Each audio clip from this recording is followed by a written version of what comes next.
All right, guys, got a few questions on how to make these performance to plan metrics, and a couple meetings, schedule some groups. That'll be great. But what I thought I'd do is take a few minutes here. It might be boring watching somebody else do this, but you can use this on anything that you want. So what we're looking at is one of the projects from one of your colleagues, and they're trying to get a stair lift in a house in a country that is currently at war. So I'll skip through a lot of good stuff in here, right? Summary, background, project schedule, event goals. We're gonna do. We're gonna work with some folks to make this traditional dishes, and we're gonna sell them, and we're gonna make $3,000 so that we can get a staircase. In this case, or a stair lift. Sorry. In this case, we also are concluding that 50 shares and 1,000 views of the initial, kind of the initial order form, whatever it is, that will be enough to get us across that line. Okay. So we have some empirical numbers here. The question is, what do we do with them? I'm going to go all the way down to the final success metric, which in this case is raise $3,000. So here's an example. Let me show you where this kind of comes from, though. So I'm going to make a new slide. This is PowerPoint. I'm going to say insert chart. As soon as I can find it. There we go, chart. And I'm going to do a line graph. You can do whatever you want. Doesn't really matter what kind of line graph you do. And I'm going to say OK. The data will pop up at that point. You want to make it a little bit bigger to play with it. How many days or weeks, whatever metric, whatever number you can, however often you want to update it, you can do. But let's say that I want to lose, I don't know, 20 pounds in the next 20 days. Let's make it real easy. I want to lose 20 pounds in the next, I gotta do my math here, 10 days. Let's go with that. So we have day 1, day 2, right? All the way down, and we're going to go all the way down to day 10 if it allows us. Just kidding. Day 3. Sorry you have to watch this. I know it's boring. Whatever metric, whatever measurement you want. There's day 10. Series 1, we're going to call this linear. That's really easy. I want to lose 20 pounds in 10 days. That's 2 pounds per day.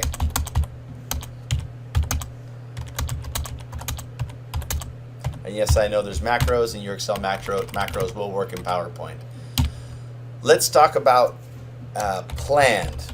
Do I really think I'm going to lose 2 pounds a day? Probably not. Do you really think you're going to get 1,000 views on your first day of post? Probably not. Is it going to be linear?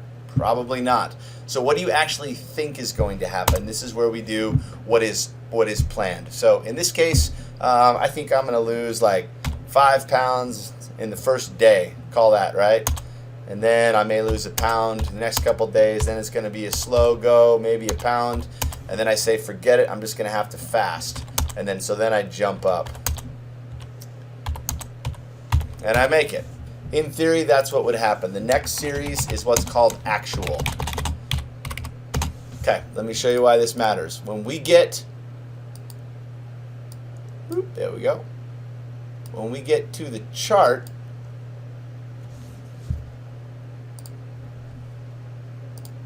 here's what it looks like. If I can make that bigger for everybody. It's like I made it worse.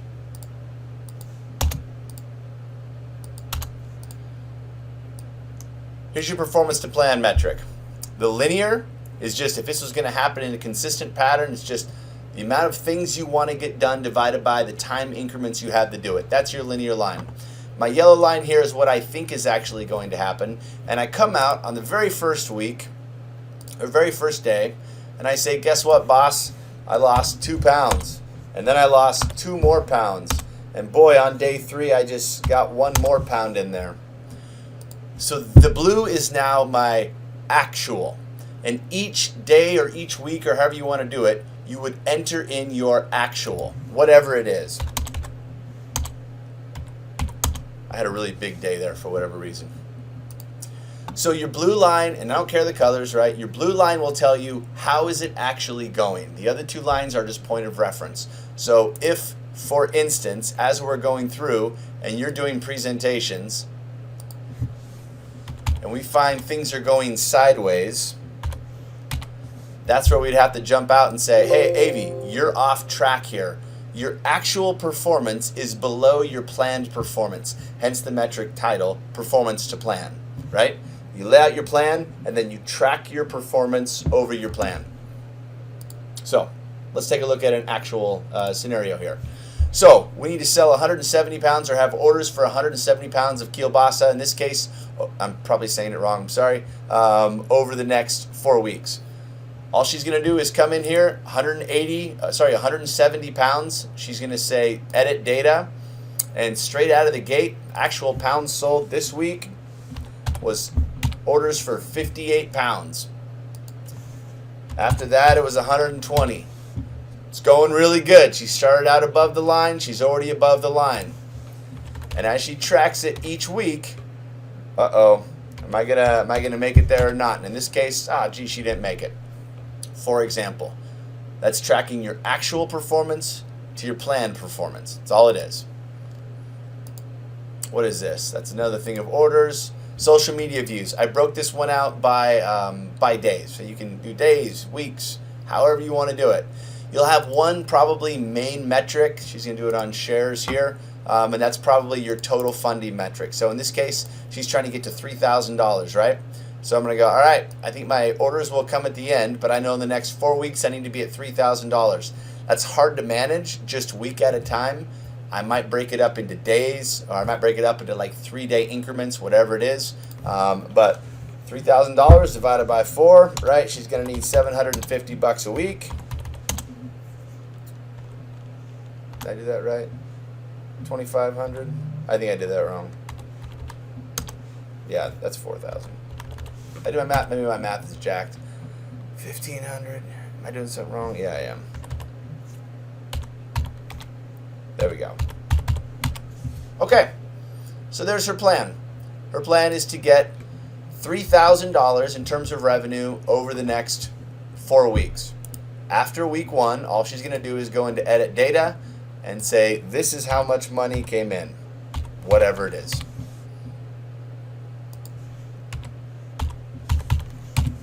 And just track it along the way.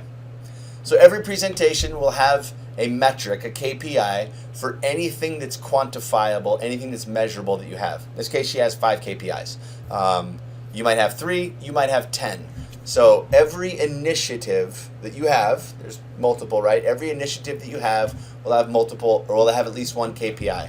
There's a group that's trying to get volunteers, right? Go through this website. It's a really cool idea. Number of volunteers is a KPI. Number of volunteer hours is a KPI. Number of views to their website is a KPI. And the idea, key performance indicator, is that if all 5 of these things stay on track to your plan, if your performance goes to your plan, then you can stand back at the end and say, we were a success. I do it in PowerPoint. You can do it in Excel. It doesn't matter how you do it. You can use 3 like I did here.